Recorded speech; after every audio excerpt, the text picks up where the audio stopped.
ॐ भूर्भुवः स्वः तत्सवितुर्वरेण्यं भर्गो देवस्य धीमहि धियो यो नः प्रचोदयात्। नमस्कार दोस्तों, स्वागत है आप सभी का।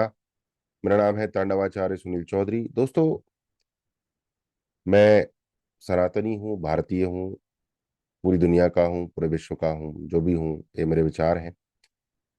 और हमारे जो जो हमारे कथावाचक हैं, जो हमारे साधु संत हैं, बहुत अच्छा काम कर रहे हैं, अपने हिसाब से अच्छा कर रहे हैं।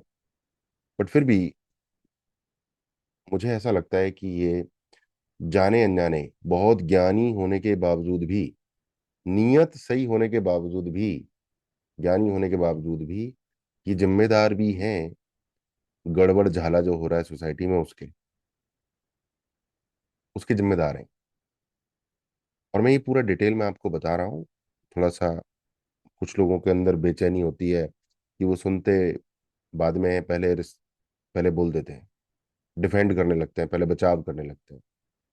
आपको जो भी कहना है पूरा वीडियो समझें, उसके बाद कमेंट करें। पहली बार आए तो सब्सक्राइब कर लें, अच्छा ना लगे तो अनसब्सक्राइब करते हैं, ठीक है? क्योंकि थोड़ा सा टू दी पॉइंट वीडियो है। ये इसलिए नहीं है कि मेरे व्यूज और सब्सक्राइबर्स बढ़े, ये इसलिए है क्योंकि मैं ये बात कहना चाहता हूँ। ठीक है, टू दी पॉइंट बात करूंगा। तो एक वीडियो में शेयर करने वाला हूँ यहाँ पे, ठीक है? उसको देखेंगे, फिर मैं उसके साथ अपने विचार रखूंगा, फिर हम बात करेंगे। तो मेरे सामने है अनिरुद्ध आचार्य जी, सम्माननीय व्यक्ति हैं, बढ़िया काम कर रहे हैं, मुझे कोई आपत्ति नहीं है। मैं सभी साधु संतों की कथावाचकों का सम्मान करता हूँ।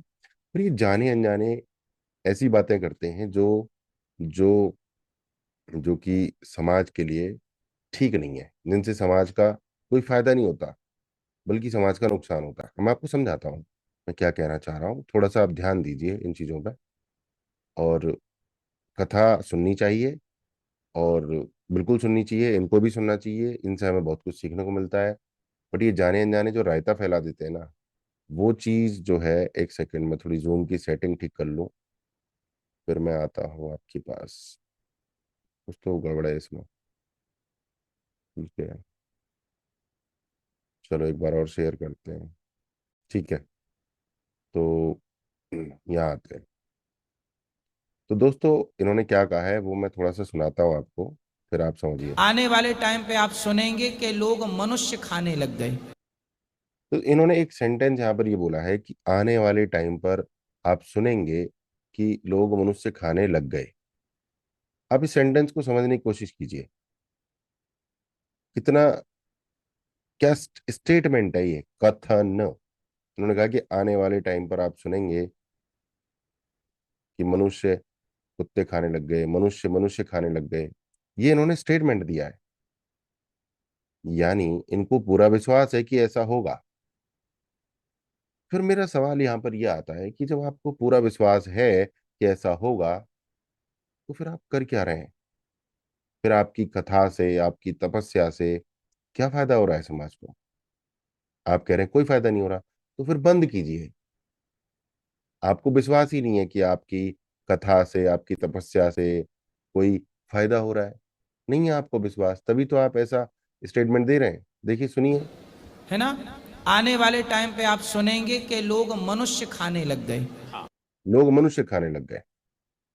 तो यहाँ मुझे इनका ना थोड़ा सा गड़बड़ लगता है, क्योंकि हमारे पास एक होता है लॉ ऑफ अट्रैक्शन, एक होता है लॉ ऑफ वाइब्रेशन, एक होता है लॉ ऑफ बिलीफ।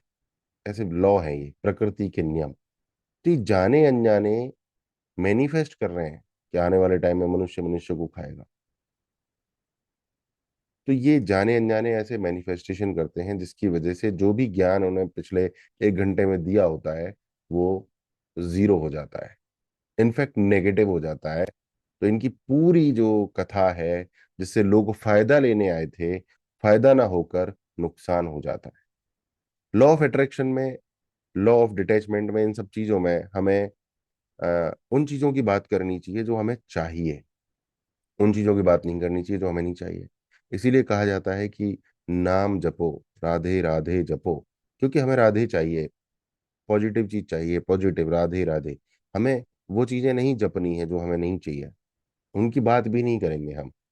बट इन्होंने की है। तो यहाँ इनको थोड़ा सा समझने की आवश्यकता है। हो सकता है इनकी अपनी सोच हो, ये मेरे अपने विचार हैं, थोड़ा सुनिए। आदमी का मांस, ये डर लगा रहता है मन में। किसी, आपको पता है, आप तो हमसे ज्यादा पढ़े लिखे, बताइए दुनिया में ऐसा कहीं है कि आदमी को खाया जाए? सुना आपने? बिल्कुल नहीं। नहीं। मैंने कहीं सुना था कि लोगों को भी लोग खाने लग गए हैं। अब जो मांसाहारी हैं उनको कोई आदमी का मांस ही परोस के दे दिया जाए तो वो कैसे पहचानेंगे कि आदमी है कि बकरा बकरी है? तो आने वाले टाइम पे इंसान इंसान को खाएगा। अब आदमी अपनी संस्कृति को भूलता चला जा रहा है। गलत। तो मैं ज़्यादा तो नहीं दिखाऊंगा, मैं सिर्फ टॉपिक यही है मेरा कि इन्होंने कहा है कि इंसान इंसान को खाएगा, इंसान अपनी संस्कृति को भूलता जा रहा है। यानी ये स्टेटमेंट्स दे रहे हैं, इनको पूरा यकीन है ऐसा होगा। तो भाई फिर आप कर क्या रहे हो? क्यों कर रहे हो जो कुछ भी कर रहे हो? आपके करने से कुछ होगा तो है नहीं। जब कुछ होगा नहीं तो फिर बंद करो। तो मेरा ऐसा नहीं है, मेरा ऐसा है, मैं आपको ये कह रहा हूँ दोस्तों, हमें वो बातें बोलनी चाहिए जो हमें चाहिए। मनुष्य एक दूसरे से प्रेम करेगा, मनुष्य आने वाले समय में और ज्यादा धार्मिक होगा, मनुष्य एक दूसरे की मदद करेगा, मनुष्यों में आपस में प्रेम भाव बढ़ेगा, मनुष्य प्रकृति के साथ भी प्रेम भाव बनाएगा, मनुष्य बेहतर होगा। क्योंकि हम अपनी कथा के, अपने प्रवचनों के माध्यम से, वीडियोस के माध्यम से ये प्रयास कर रहे हैं दिन रात कि मनुष्य और बेहतर बने, समाज और बेहतर बने, और प्रकृति और बेहतर बने। ये हमारे प्रयास हैं, पॉजिटिव, सकारात्मक। और फिर जो होगा वो ईश्वर को, प्रकृति को समर्पित भी है। जो होगा, जो हो रहा है, वो स्वीकार्य है, बेहतर है, बेहतरीन है, वो एक्सेप्टेड है। परंतु हमारा प्रयास बेहतर करने का है, जो भी हमारी समझ है, नॉलेज है, उसके हिसाब से।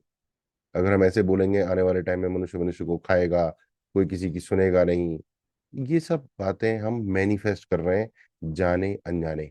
इसी को कहा जाता है लॉ ऑफ अट्रैक्शन। आपको पता हो चाहे ना पता हो, बट वो चीजें काम कर रही हैं आपके जीवन में। आप कमेंट करके अब बताओ कि मेरी बात में दम है या नहीं है। थोड़ा दिमाग का प्रयोग करना, तब बताना। और कोई बात अगर कह रहे हो आप जो आपको अच्छी नहीं है, तो उसको थोड़ा एक्सप्लेन भी कर देना। ठीक है? नमस्कार।